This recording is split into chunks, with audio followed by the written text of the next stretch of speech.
8,848 meters above sea level. Up here, the air is almost empty. The human body begins to fail. Organs shut down. The brain stops working. Every breath feels like pulling air through a wet cloth. Every step is a fight to stay alive. This is Everest, the highest point on Earth, and one of the few places where death has become part of the landscape. A graveyard in the sky. On its slopes lie hundreds of bodies. No one buries them. They serve as landmarks now. Turn left at the man in green boots. Keep going past the woman sitting by the rock. Everest turned tragedy into geography. Hundreds climbed it, but never made it back down. And among all those stories, one stands apart. The story of a woman who saw the mountain as a child and spent her whole life trying to touch it. Her name was Shriya Shah-Klorfine. She paid $100,000, mortgaged her home against the will of her husband, her friends, and her family lost her business, all for a single climb. 24 years after she first saw Everest, she finally reached the top of the world, and she never came back. A red sweater with a maple leaf. A headlamp still shining at dawn. 9 empty oxygen bottles. Those were the traces of her final ascent.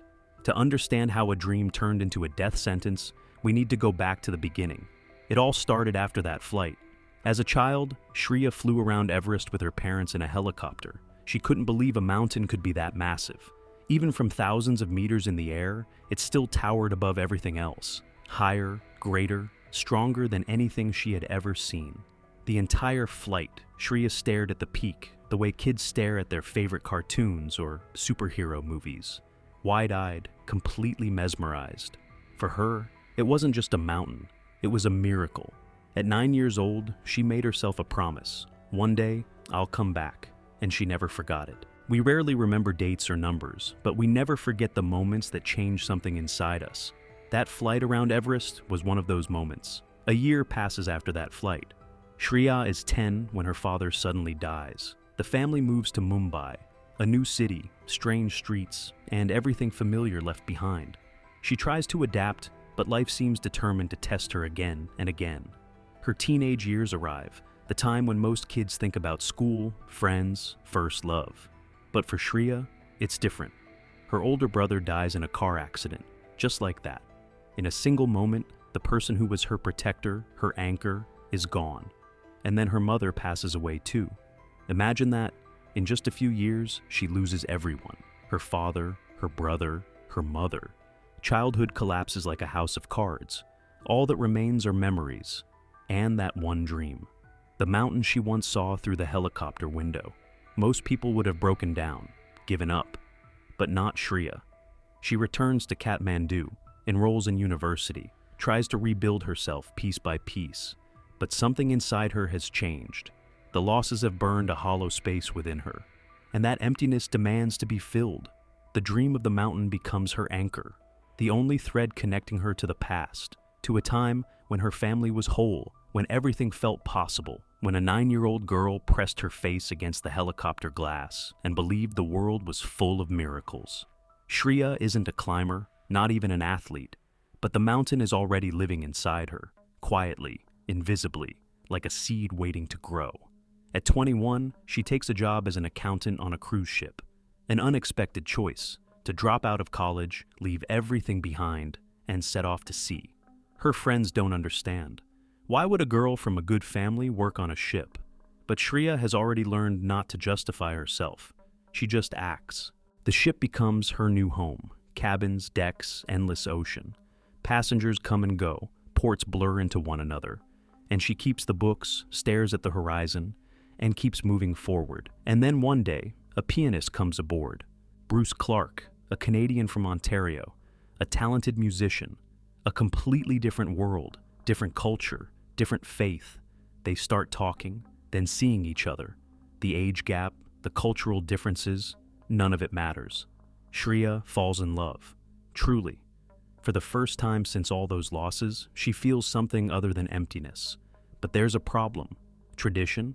Shriya's family follows strict rules. Her mother had chosen a husband for her before she died, a doctor from Mumbai. Everything was decided, everything planned, and Shriya breaks that plan. In 2002, she marries Bruce. A wedding without blessing, without family. Shriya's sister is so furious that she swears never to speak to her again. And she keeps that promise until the end. A rupture, a rejection. But Shriya makes her choice. Love over tradition, freedom over roots. She immigrates to Canada, to Toronto, and starts over once again. And there, she flourishes. She opens a business importing designer clothes, then a few boutiques. Things take off. Money comes in. Success becomes real. In 2011, she even runs for a seat in the Canadian Parliament. From the outside, everything looks perfect. A businesswoman, an activist, the wife of a successful musician, a life that seems complete. But inside, the emptiness is still there. It hasn't gone anywhere. It's only grown. Her husband remembers, she was ambitious, driven. Whatever she did with passion. But what he didn't understand was that no matter what Shriya achieved, it was never enough. Every peak she reached was only another step toward the next one. Every success, never quite satisfying. The business, the campaign, the recognition, they filled her time, but not her soul. And then, one day, out of nowhere, she tells her husband, "I'm going to climb Everest." No discussion, no hesitation, just a fact. Bruce thinks it's a phase, another fleeting obsession. But a friend recalls how, back in 2010, Shriya suddenly decided to join the Canadian Army. In a combat unit. Seriously, no joke. That plan didn't work out, but it changed shape. The Army turned into Everest. The need for extremes remained. Only the form changed. With every step, she drifted further from home, and closer to the summit. In the fall of 2011, Shriya launches a website. The design is simple. The photos are hers, except for one detail. She's photoshopped herself standing in front of Everest. The pose is confident, the look determined. The caption reads, "The first Canadian woman of South Asian origin to reach the top of the world." The plan sounds noble, a charity climb to raise money for sick children, an inspiring story, a woman who's lost everything, climbing the highest point on earth to help others. Beautiful, touching, uplifting. But look closer, and it's clear. This isn't about charity. It's about that 9-year-old girl by the helicopter window, about the promise she made to herself 24 years earlier. Shriya starts looking for sponsors. She sends emails, makes calls, explains her mission. But the answer is always the same. Thank you, but no. No one believes in her. A woman with no climbing experience, no athletic background, no serious training in the mountains. Just one short trek at about 3,000 meters. Basically a walk, a tourist route. And she wants to go to Everest, to 8,848 meters, where the air is 3 times thinner than at sea level, and every step is a fight to stay alive. Sponsors pass. The charity campaign fails. 0 results. But Shriya doesn't stop. She starts training, signs up for rock climbing, takes up karate, tries to prepare her body. Her friends are baffled. Why? The business is doing well. Life is stable. Why risk everything now? She doesn't explain. She just keeps going. Then comes the question of money. Climbing Everest isn't a weekend hike. It's an industry. Flights, permits, gear, food, Sherpas. Everything costs a fortune. Shriya chooses a company called UTN Adventure, a relatively new outfitter. The price ranges from $36,000 to $40,000, cheap by Everest standards. The elite expeditions charge twice, even 3 times more. But even the budget option, with all the extra costs, comes to around $100,000. $100,000 for a dream. The fundraiser failed. No sponsors. The business brings in money, but not that kind of money. So Shriya makes a decision. She mortgages their house, her and Bruce's home, the only solid thing they have. Can you imagine that? Putting your home on the line for a mountain. Her husband is in shock. Her friends can't understand. It sounds insane, risking everything for what? A photo at the top, a check mark on a resume? But for Shriya, it isn't about checking a box. It's about closing a circle, returning to the place where everything began. It's her way of filling the emptiness left behind by all the loss. The marriage starts to crack. Shriya spends more and more time at friends' houses. At home, the air feels heavy. Conversations turn into arguments. Arguments into silence. Bruce can feel it. He's losing his wife, not to another man, but to something deeper, to grief. Still, he comes to the airport to say goodbye, watches her check in for her flight to Nepal, hugs her one last time, waves as she walks toward the gate. Her friends give her a red sweater with a maple leaf on the chest, a Canadian symbol. Good luck, they tell her. She smiles, confident, determined, ready. On the plane, Shriya calls her friend Priya. Her voice is full of energy. I can see myself on the summit, she says. I'm already there. I can feel it. Priya listens and tries to share her excitement, but deep down, something feels off. Too much confidence, not enough doubt. And on Everest, doubt is safety. Doubt is instinct. It's what tells you when to turn back. But Shriya has no doubts. Only a dream, a goal, the summit, home or mountain, marriage or ambition, life or dream. She's made her choice. And now, there's no turning back. Shriya arrives in Nepal and contacts UTN Adventure. She meets with the company's director. He asks about her preparation. She answers confidently. She's been training for a year. Rock climbing, karate, mountain treks. The director nods. It's very important to be in good shape for Everest. Are you ready? Yes, she says. And that's all it takes. The company doesn't check her experience, doesn't ask for certificates, doesn't test her skills with climbing gear, just one document, a doctor's note saying she's healthy, and that's it. Welcome to Everest. On the phone, the company's representatives reassure her. Don't worry, you'll learn everything on the way. You've got 18 days to reach base camp. Once you're there, we'll show you how to use the ladders and gear. Everything will be fine. It sounds simple, almost like a guided tour. Pay the money, get the summit. But the reality is very different. Everest isn't an attraction, it's the death zone. A place where the human body slowly dies with every breath, where even the smallest mistake can be fatal. Mountaineering has changed drastically over the past few decades. Back in the early 90s, putting the words Everest and tourist in the same sentence would have sounded absurd. The mountain was for professionals, people who trained for years, who had dozens of climbs behind them, who understood the risks. Today, it's a different era, the era of commercial climbing. If you have $100,000, you can buy your way to the top of the world, even if you've never set foot in the mountains. Even if you don't know how to tie a climbing knot, the company's promise, we'll handle everything. The Sherpas will carry your gear, the guides will set the ropes, you just have to walk, almost hand in hand. It sounds tempting, but there's a catch.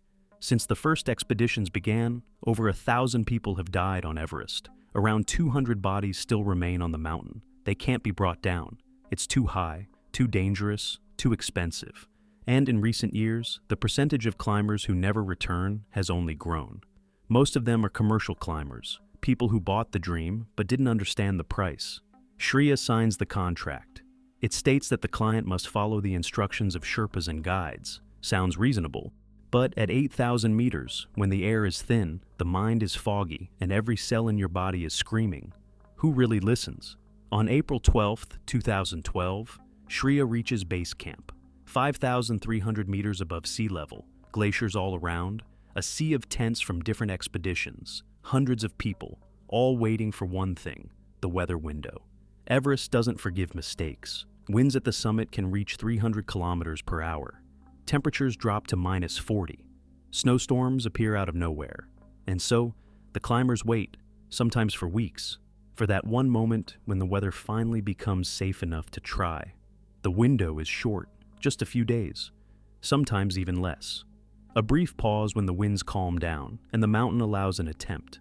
Life in base camp takes on its own rhythm. People talk, celebrate birthdays, take selfies with glaciers in the background, post updates online. Some meditate, some pray. Others just sit quietly, staring at the mountain, wondering, is it really worth it?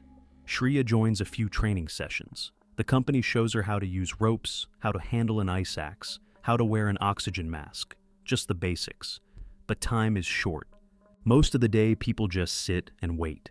She calls Bruce regularly on the satellite phone. Her voice is bright, her mood upbeat. Everything's fine, I'm training, waiting for the weather, we'll start soon. Bruce listens and tries to believe it. Maybe everything really will be fine. Maybe his fears are misplaced. Her friend Priya also gets calls. I feel so alive, I'm happy. Priya, I can see myself on the summit, I'm already there. That confidence is magnetic and frightening at the same time.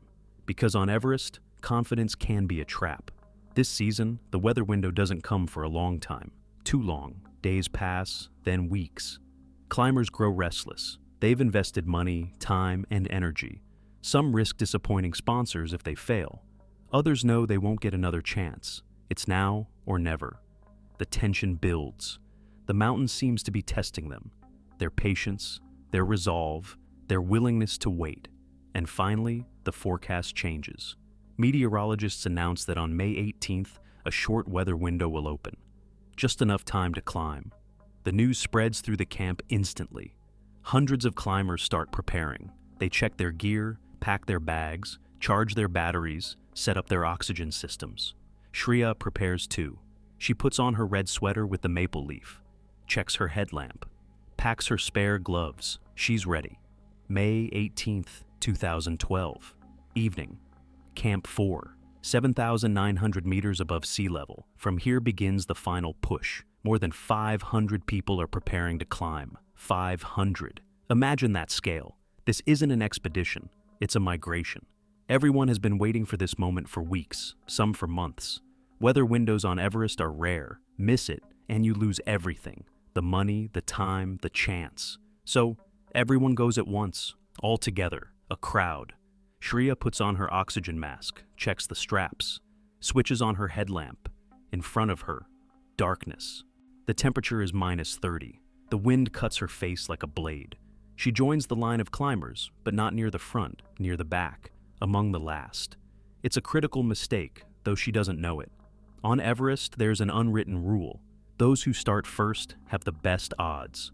The road is narrow. Everyone shares the same ropes. If someone ahead moves slowly, the entire line stops. And time means life. Every minute lost drains oxygen, strength, and the chance of coming back. The line begins to move, slowly. One step, then another. Breathing grows heavy. The heart pounds like a hammer. The lungs burn.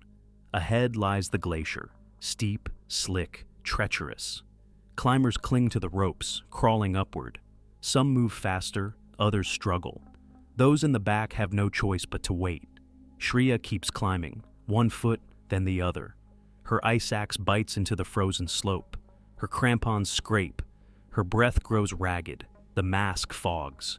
She has crossed the line. 8,000 meters, the death zone. Up here, the human body cannot survive. There isn't enough oxygen. The pressure is too low. The body begins to die, cell by cell, organ by organ. The mask helps, but it doesn't save you. It buys time. A few hours, maybe 10, maybe 12, no more. Then the system starts shutting down. First coordination, then clarity, then the organs themselves. The route climbs steeply upward, snow to the waist. Every step takes effort. Every breath is a battle. Ahead, the tiny lights of headlamps snake up the slope. A long chain, like a procession of ghosts. Shriya looks up. Somewhere in the darkness is the summit, still far, very far. But she keeps moving. The cold cuts deep. -30 isn't just a number, it's pain. Fingers go numb, the face loses feeling, eyelashes freeze together. Her breath turns to frost inside the mask. The line stops again. Someone ahead can't go on. Everyone waits. A minute, 2, 5.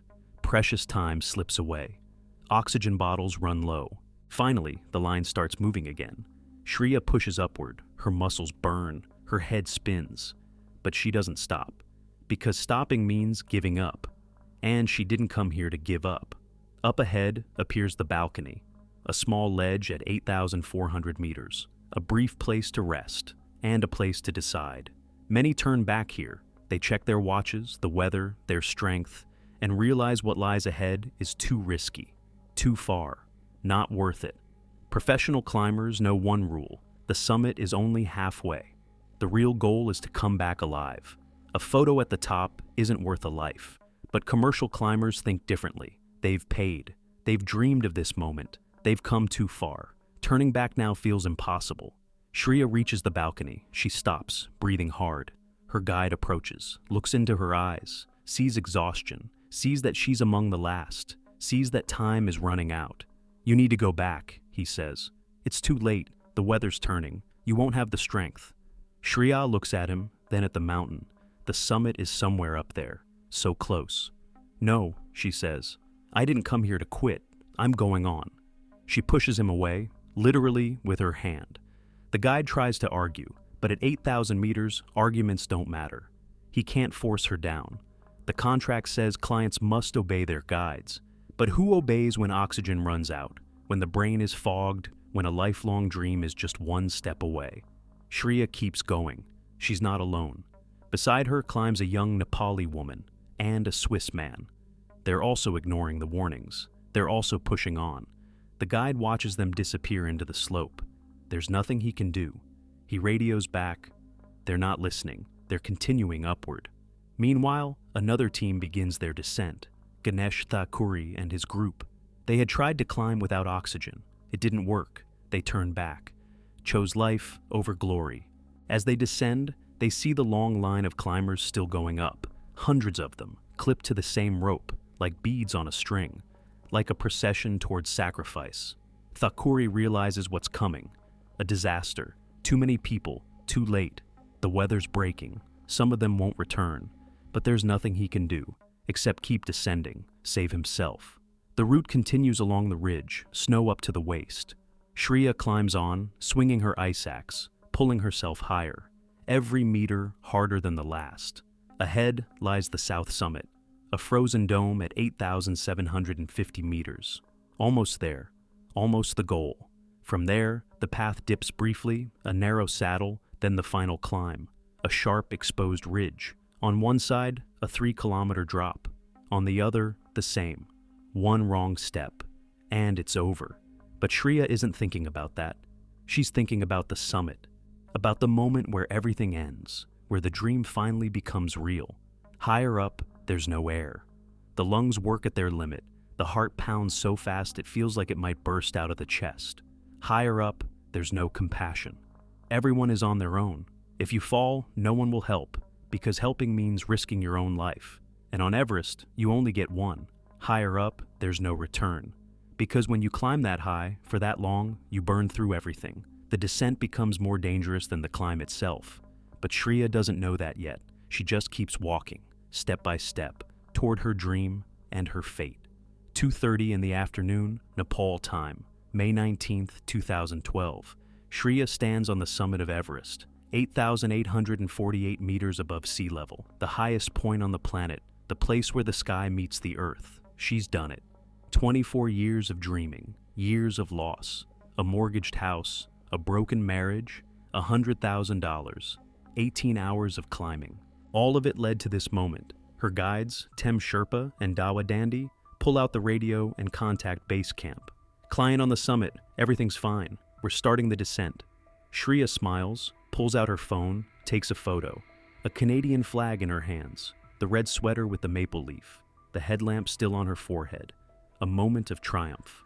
All around, other climbers are celebrating. Some hug, some cry, some just stand there, looking at the world from above the clouds. The mountains below look like toys. The clouds drift beneath their feet. But no one can stay long. The temperature is -40. The wind is picking up. A few minutes, that's all they have. Because the summit isn't the end. It's only halfway. The statistics are brutal. Most deaths on Everest happen on the way down, when strength is gone, when oxygen runs low, when the euphoria fades and only exhaustion remains. Shriya starts her descent. Slowly, too slowly. Something's wrong. Her legs don't obey. Her coordination is off. She stumbles, grabs the rope, tries to take a step, fails. The guides notice. They move closer, look into her eyes. Her pupils are wide, her gaze unfocused, her speech slurred. "I just need to rest," she mumbles. "No," Tem says firmly. "You can't stop. You have to keep moving, now." High-altitude sickness, cerebral edema. The lack of oxygen causes fluid to build up inside the skull. The brain starts pressing against its own walls. Coordination breaks down. Thinking becomes confused. The mind slips away from reality. The only cure is descent. Fast, immediate descent. Every meter down is a chance to survive. But Shriya can't move. She tries, takes a step, falls, gets up, takes another, and falls again. The guides grab her by the arms, one on each side, and start leading her down. They take turns supporting her. She doesn't weigh much, but at 8,500 meters, even a light body feels like lead. There's no air. Every movement takes effort. Dragging someone doubles that effort. They descend toward the south summit, then further, toward the ridge, the saddle. Shriya can barely stand. Her words have turned into incoherent murmurs. Where am I? What's happening? You're on the mountain. We're going down. Stay with us. But she's not staying. Her strength is gone. Her muscles no longer respond. Her mind fades. Darkness sets in. The sun drops below the horizon. The temperature plunges even lower. The wind grows stronger. Visibility disappears. Shriya collapses into the snow and doesn't get up.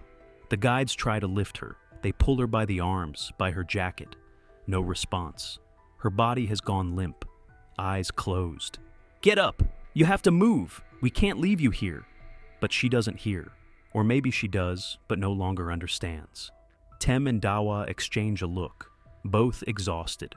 Oxygen almost gone.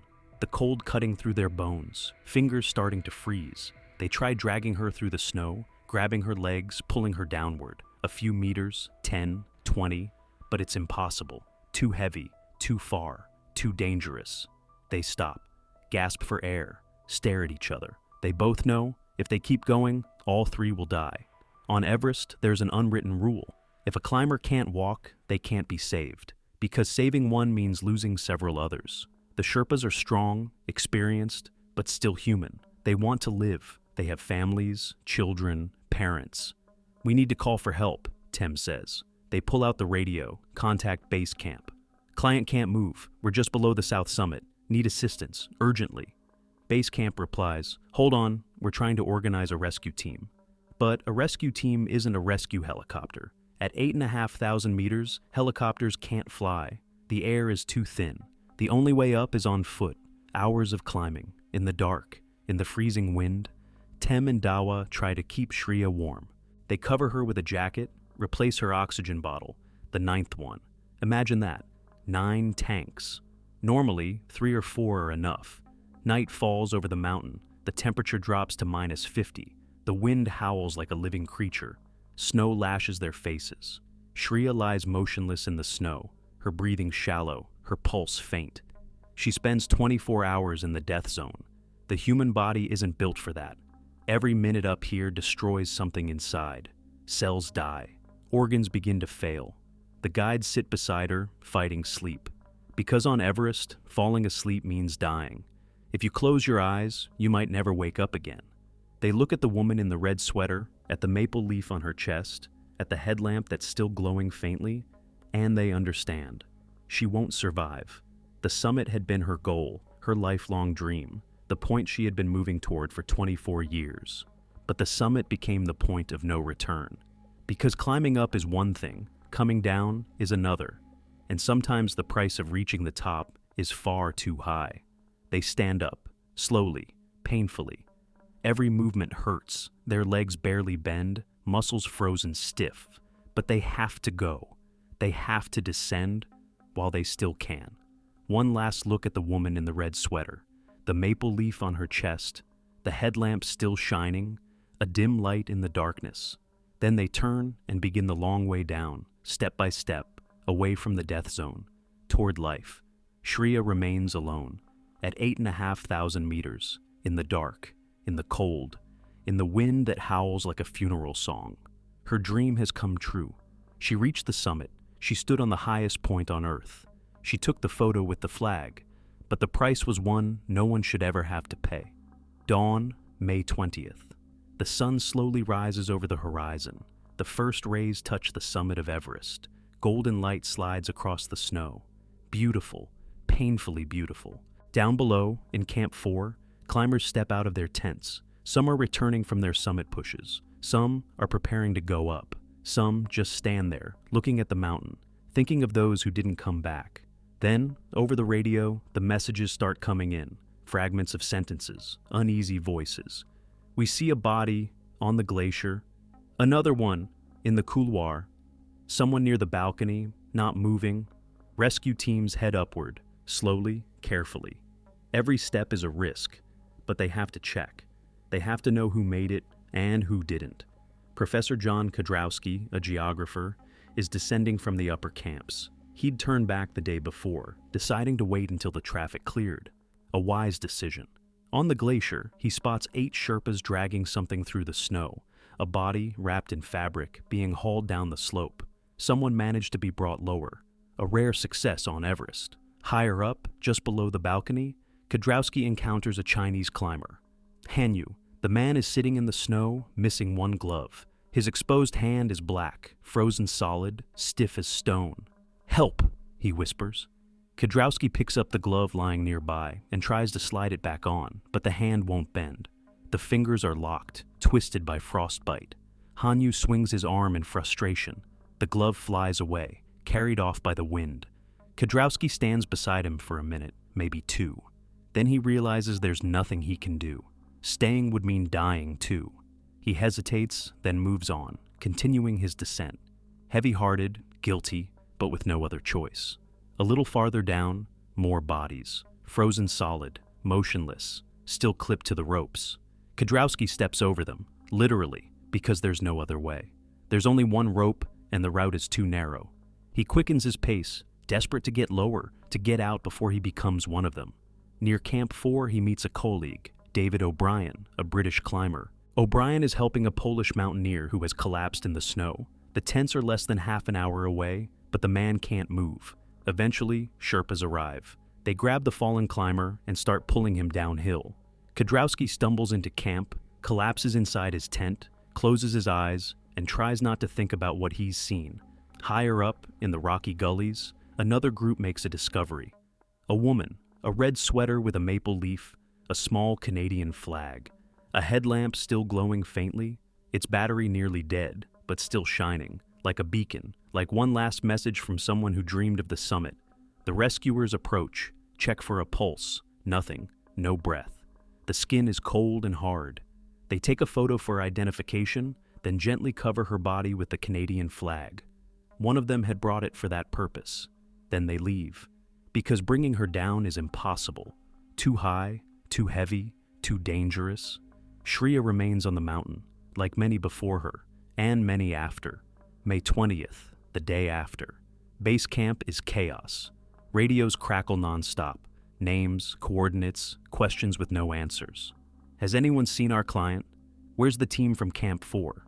Families are calling through satellite phones, begging, crying, demanding news. In Toronto, Bruce Clark hasn't slept in 2 days. The phone never leaves his hand. He keeps calling UTN Adventure, again and again. Where is my wife? At first they tell him, she's on the summit, everything's fine, she's descending. Then, there's a delay, bad signal, please wait. Then, silence. And finally, the truth. We're sorry, your wife died during the descent, altitude sickness, we did everything we could. Bruce drops the phone, the world collapses, again. Like when she mortgaged their home, like when she left for Nepal. But this time, it's final. He never truly believed it would end this way. He hoped, he prayed, he thought she'd come back, that somehow, everything would be fine. But Everest doesn't forgive hope. The news spreads across the world in hours. The media picks it up. Headlines scream, tragedy on Everest, 9 dead in a single weekend. The deadliest season in years.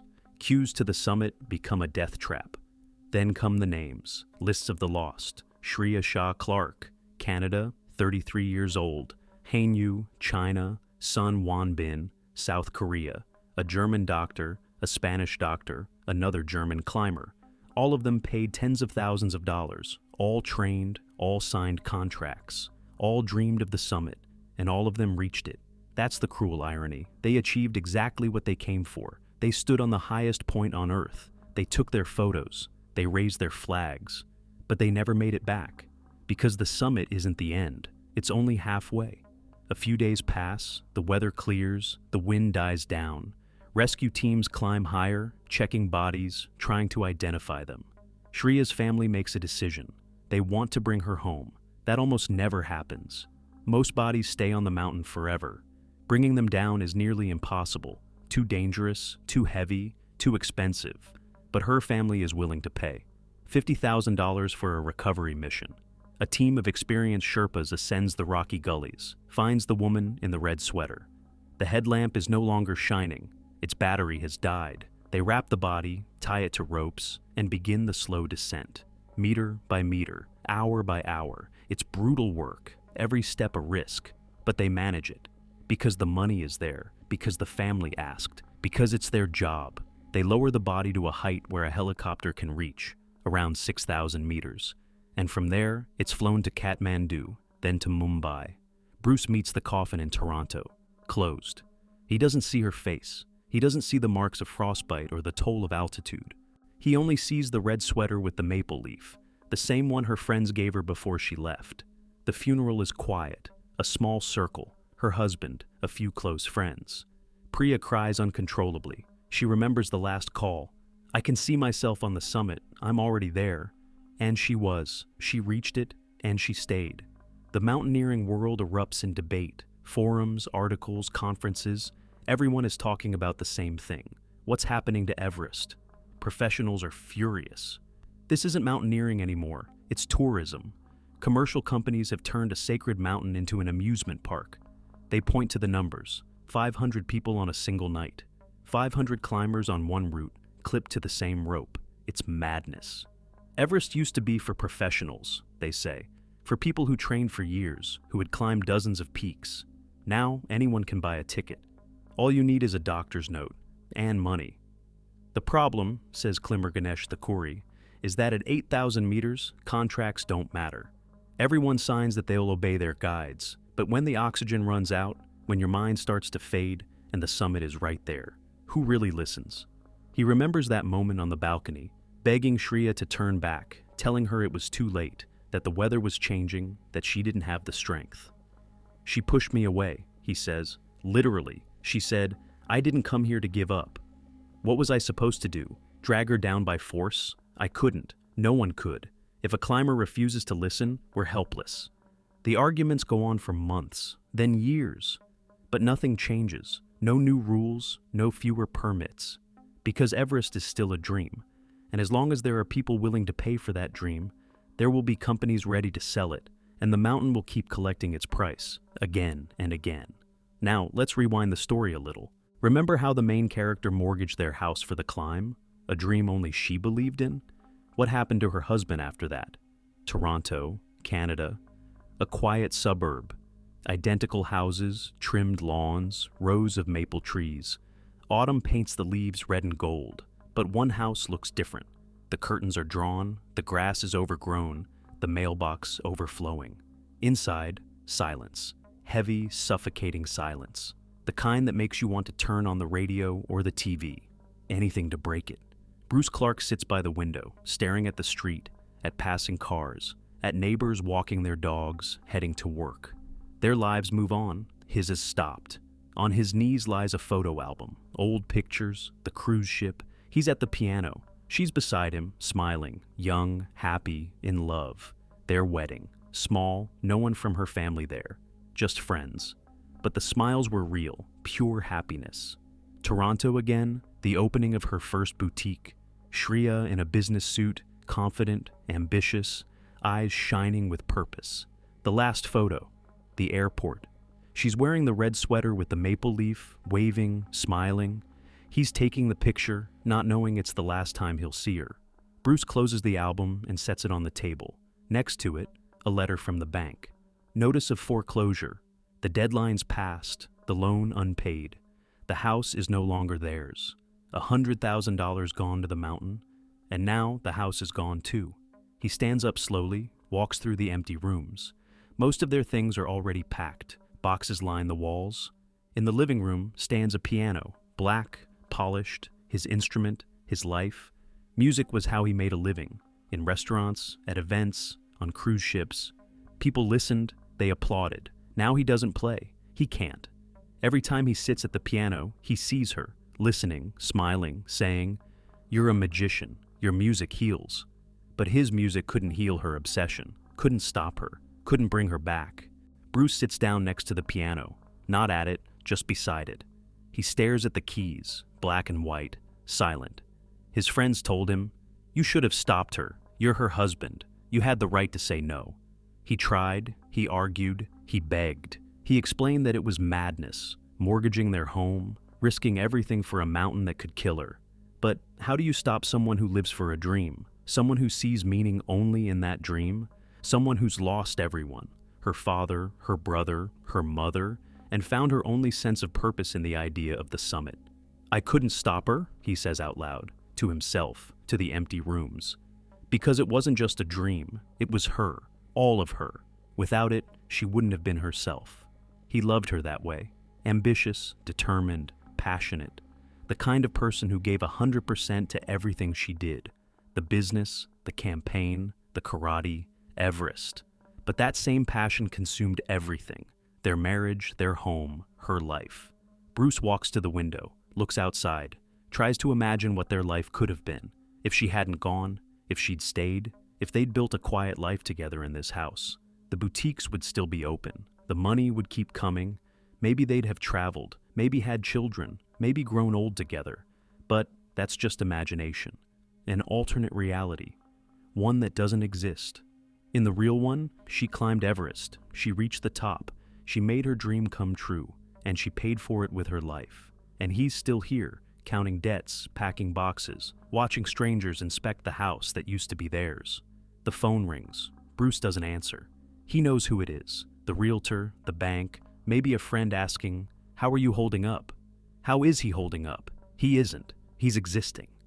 Breathing, waking up in the morning, going to bed at night. But it's not living, it's something else. Friends tell him, you need to move on, start over, go back to music. But he's not ready, not yet. Maybe never, because the music reminds him of her, the house reminds him, the city reminds him. Everything does. Bruce walks back to the piano, gently runs his hand over the lid. Dust gathers on his fingers. The instrument has been silent for months. He lifts the lid, looks at the strings inside, at the mechanism that turns movement into sound, into magic. He presses a single key, middle C. The note rings pure and clear, echoing through the quiet room, hanging in the air, fading slowly. Tears well up, the first since the funeral. He hadn't cried then. He'd held it together, stayed strong, for friends, for himself. Now he can't. He sits down, lowers his head onto his arms, and he cries, quietly, without sobbing, just tears falling, one after another. He doesn't regret loving her. He doesn't regret marrying her against everyone's advice. He doesn't regret supporting her dreams. But he does regret one thing, that he couldn't save her, couldn't hold her back, couldn't find the right words that might have made her stay. Though maybe those words don't exist. Maybe some people can't be saved because they don't want to be. They want the summit at any cost.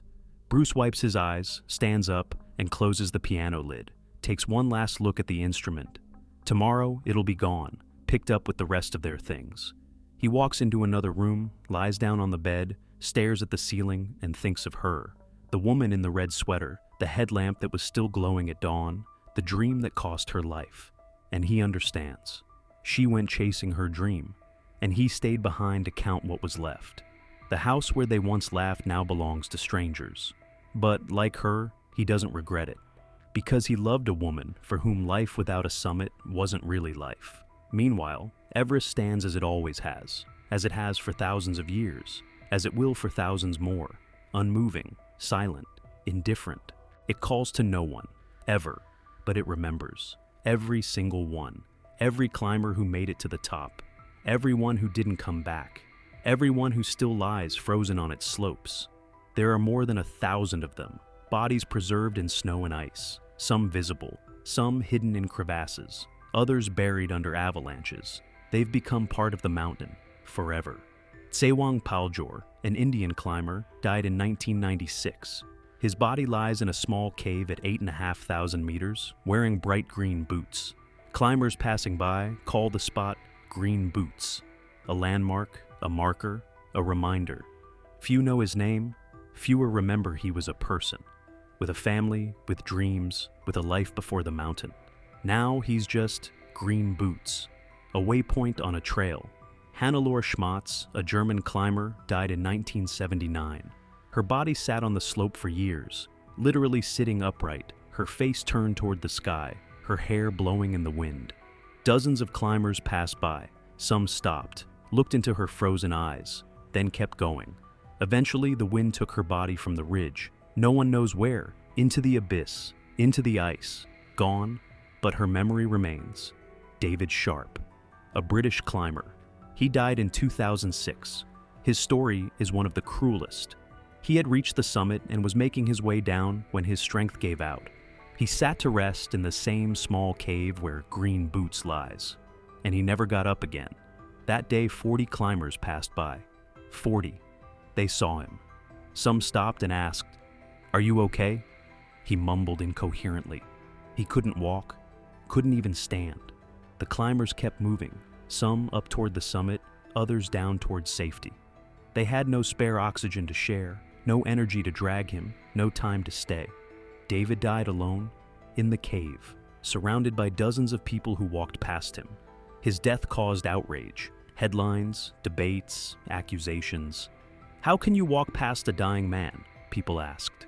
Climbers answered, "At that altitude, everyone's on their own. If you stop to help, you die too. That's the law of the mountain." A brutal law, but the only one that works in the death zone. Every tragedy on Everest becomes a legend. The names fade, the nicknames remain. Green Boots, the Sleeping Beauty, the Man in the Cave. People go there not just for the summit. They go for a touch of eternity, to feel alive, to do something that will be remembered. Everest has become an industry, a business, an attraction for those who can afford it. But the mountain remains a mountain. It doesn't forgive mistakes. It doesn't care about money. It doesn't care about dreams. It simply stands, waiting for the next one, and the next, and the next. Shriya was one of many. A generation raised on stories of great climbers, of Hillary and Tenzing, of Reinhold Messner, of those who conquered peaks and came back as heroes. They wanted the same, the glory, the recognition, the proof that they could be more. But the times have changed. Mountains are no longer just for professionals. Now everyone goes, with experience or without, with training or without, with understanding or without. Commercial climbing makes a promise. We'll take you to the top. And technically, it's true. Most of them do reach it. They take their photos. They live the dream. But sometimes, the price of that dream is far too high. Shriya paid hers, just like Tsiwang Paljor, just like Hannelore Schmatz, just like David Sharp, like the hundreds of others whose names are forgotten, but whose bodies remain. They've become part of the mountain, part of its legend, part of a warning no one ever heeds. Because dreams are stronger than fear, ambition stronger than self-preservation, the summit more important than life itself. On Everest, dream and madness become one, glory and terror, triumph and tragedy, and the mountain remembers them all, everyone, forever.